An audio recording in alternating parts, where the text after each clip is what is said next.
Hi friends, good evening. ఈరోజు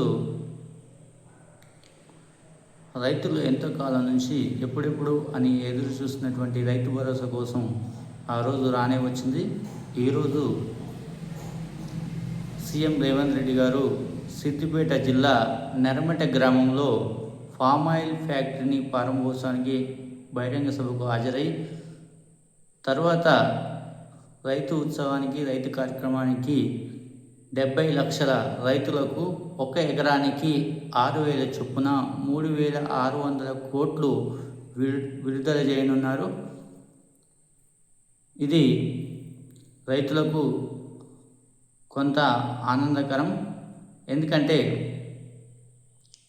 ఒక ఎకరానికి 6,000 చొప్పున రైతు భరోసా విడుదల చేయడం జరిగింది. ఇది 70 లక్షల రైతులకు ఒక ఎకరానికి 6,000 చొప్పున 3,600 కోట్లు మరి ఈరోజు విడుదల చేస్తారు. ఎందుకంటే రైతులు ఇప్పటి వరకు మనము రైతు భరోసా ఇవ్వడా రకరకాల ఛానల్ వాళ్ళు ఇప్పటికి కూడా ఇది సరికొత్త విధానం. ఇది కొత్తగా అంటే నేను అడుగుతున్నా ఏంటంటే వివిధ ఛానళ్ళ వారికి రకరకాల ఛానల్స్ వారికి చాలా ఛానల్స్లో ఏం చెప్తున్నారంటే ఇది సరికొత్త విధానం, ఇది ఒక మోసం, ఇది ఒక దగ, ఇది ఒక కుట్ర, ఇలా కొత్త ట్విస్ట్ ఉంది, ఇలా జిమ్మిక్ ఉంది, ఇలా లాజిక్ ఉందని చాలామంది ఛానల్స్ మాట్లాడుతున్నారు. ఇప్పటి వరకు రైతు భరోసా ఇవ్వలేదు కాబట్టి మనం రైతు భరోసా గురించి మాట్లాడినాం. ఈరోజు ఒక ఎకరానికి మాత్రం రైతు భరోసా అందిస్తుండు. దేన్నైనా మనం పాజిటివ్గా తీసుకోవాలి. అందరూ ఒకటే విధానాన్ని అమలు చేయాలని రూల్ లేదు. ఏ విషయాన్నైనా మనం పాజిటివ్లో ఆలోచించాలి. ఇప్పటి వరకు ఇవ్వలేదు కాబట్టి దాని గురించి మాట్లాడుకుందాం. రైతు భరోసా మనకు ఇవ్వలేదని మాట్లాడుకుందాం. ఈరోజు ఎకరానికి 6,000 చొప్పున 3,600 కోట్లు 70 లక్షల మందికి ఈరోజు విడుదల చేయనున్నారు. దీన్ని పాజిటివ్గా తీసుకుందాం. ఎందుకంటే ఇది ఒక కొత్త విధానాన్ని అమలు చేస్తున్నారని చాలా ఛానల్స్ వారు రకరకాలుగా ఇది ఒక బిగ్ ట్విస్ట్, ఇది ఒక లాజిక్, ఇది ఒక జిమ్మికు, లేదా ఇది ఒక మోసం, ఇది ఒక దగ, ఇది ఒక కుట్ర అని రకరకాలుగా వివిధ ఛానల్ వాళ్ళు మాట్లాడుతున్నారు. దీన్ని ఎప్పుడైనా మనం నెగిటివ్గా తీసుకునే బదులు మనం పాజిటివ్ ఆలోచనలో ఉండాలి. ఎందుకంటే ఇప్పుడు మొదటి విడతలో ఒక ఎకరానికి 6,000 చొప్పున 3,600 కోట్లు విడుదల చేస్తున్నారు. నెక్స్ట్ 2,500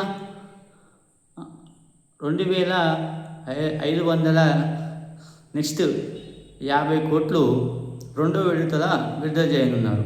మరి ఇంకా 20 రోజుల తర్వాత రెండో విడత విడుదల చేస్తామని చెప్పడం జరిగింది. ఆ రెండో విడత విడుదల చేయకపోతే మనం మాట్లాడుకుందాం. కానీ 20 రోజుల తర్వాత రెండో విడత ఏప్రిల్ నెల ఆఖరి వరకు మూడో విడత విడుదల చేస్తామని, మొత్తం 9,000 కోట్లు విడుదల చేస్తామని చెప్పడం జరిగింది. 20 రోజుల తర్వాత మనం నెగిటివ్గా మాట్లాడుకోవాలన్నా పాజిటివ్గా మాట్లాడుకుందామా అనేది తర్వాత ముచ్చట. అది ఇవ్వడనేది 20 రోజుల తర్వాత. ఎందుకంటే ఇది కొత్త విధానం, ఇది ఒక బిగ్ ట్విస్ట్, ఇది ఒక లాజిక్, ఇది ఒక జిమ్మిక్, ఇది ఒక మోసం, ఇది ఒక దగ, ఇది ఒక కుట్ర, వివిధ రకాలుగా మాట్లాడుకుంటున్నాను. అంటే నేను అనేది ఏంటంటే ఏదో గవర్నమెంట్కు సపోర్ట్ అని కాదు. ఎందుకంటే అందరూ ఒకే విధానాన్ని అమలు చేయాలని లేదు.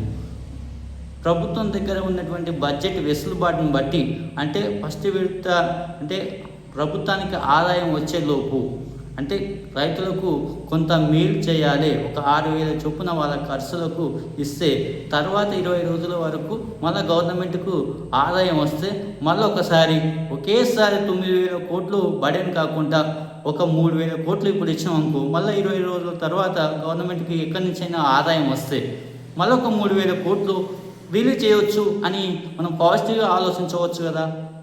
అలా నెగిటివ్గా అంటే ఇదొక కొత్త విధానం, ఇదొక లాజిక్, ఇదొక జిమ్మికు అని మాట్లాడుకునే బదులు 20 రోజుల తర్వాత ఇవ్వకుంటే అప్పుడు మనం దాని గురించి డిస్కషన్ చేయాలి. అంతేగాని ఇది ఒక కొత్త విధానాన్ని అమలు చేస్తుంది. అంటే మొత్తానికి 2 ఎకరాలు 3 ఎకరాలకి ఇచ్చి తర్వాత ఒక 3 ఎకరాల తర్వాత ఒక 3 ఎకరాలకి ఇచ్చి తర్వాత ఒక 2 రోజుల తర్వాత 3 ఎకరాల పైన ఇచ్చి ఆ తర్వాత 10 ఎకరాల పైన ఇచ్చి ఇలా ఇంతకుముందుకు ఇచ్చినటువంటి విధానాన్ని అమలు చేయాలి కదా. ఇప్పుడు ఒక కొత్త విధానాన్ని తీసుకొచ్చిందంటే తీసుకురావచ్చు, తప్పులేదు. అందరూ ఒకే రూలు ఉండాలని లేదు, అందరూ ఒకే విధానాన్ని పాటించాలని లేదు. ఇంట్లో ఉన్నటువంటి నలుగురు వ్యక్తులే 4 విధాలుగా మాట్లాడుతున్నారు, 4 పార్టీలలో ఉంటున్నారు. అలాంటి పాత గవర్నమెంటు విధానాన్ని అమలు చేయాలని లేదు.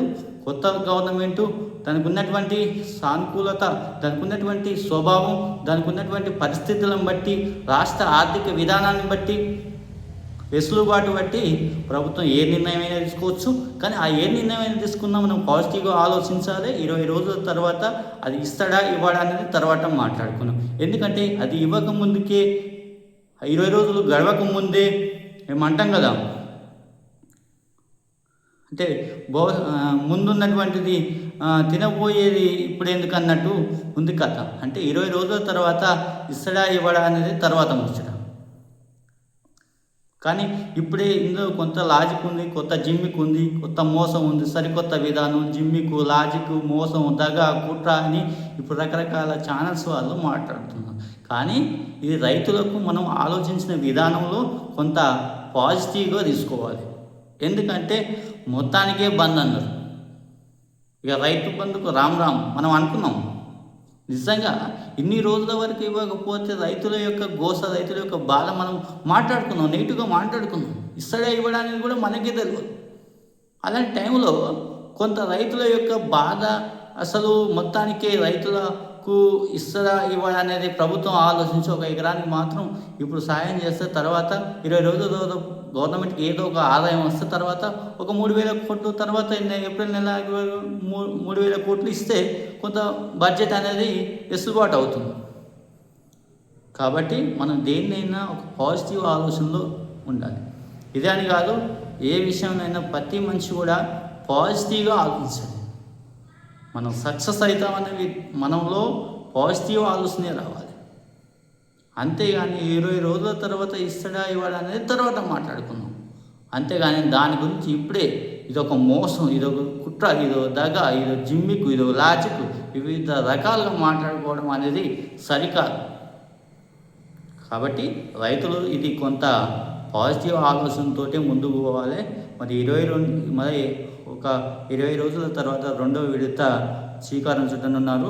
మరో 2వ విడతలో కూడా మనకు అమౌంట్ వస్తుందా అనేది మనం ఎదురు చూద్దాం. ఇప్పుడైతే ఈ వీడియో ప్రతి ఒక్కరు ఈరోజు సండే కాబట్టి రేపు అమౌంట్ మీ అకౌంట్లో జమ కానున్నాయి. కాబట్టి మీకున్నటువంటి కొంత అవసరాలను తీర్చుకోవచ్చు. కాబట్టి ఇప్పుడు 6,000 అంటే పెద్ద 6,000 అంటే ఎవరో మనకైతే పట్టాని ఉత్తగా అయితే ఇవ్వరు. కానీ 6,000 అన్నా కొంత సాయమే కదా. 6,000 అయితే మనం ఎవరైనా ఉత్తగిస్తారా? 6,000 అయినా అవునా కాదా? కాబట్టి మీరు ఆందోళన చెందొద్దు, రైతులు కన్ఫ్యూజ్ కావద్దు.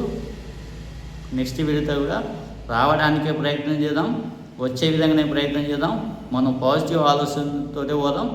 20 ఇస్తాడా ఇవ్వడా అనేది 20 రోజుల తర్వాత చూద్దాం. Thank you. మీరందరూ ఈ వీడియోను సపోర్ట్ చేసి సబ్స్క్రైబ్ చేసి నా ఛానల్ని ఎప్పుడు మీరు సపోర్ట్ ఉండాలని, ఈ ఛానల్ని ఇంకా ఎక్కువ మంది సపోర్ట్ చేసి, ఎక్కువ మందికి షేర్ చేసి, లైక్ చేసి ముందుకు తీసుకెళ్ళాలని మనస్ఫూర్తిగా కోరుకుంటూ thank you so much. Bye.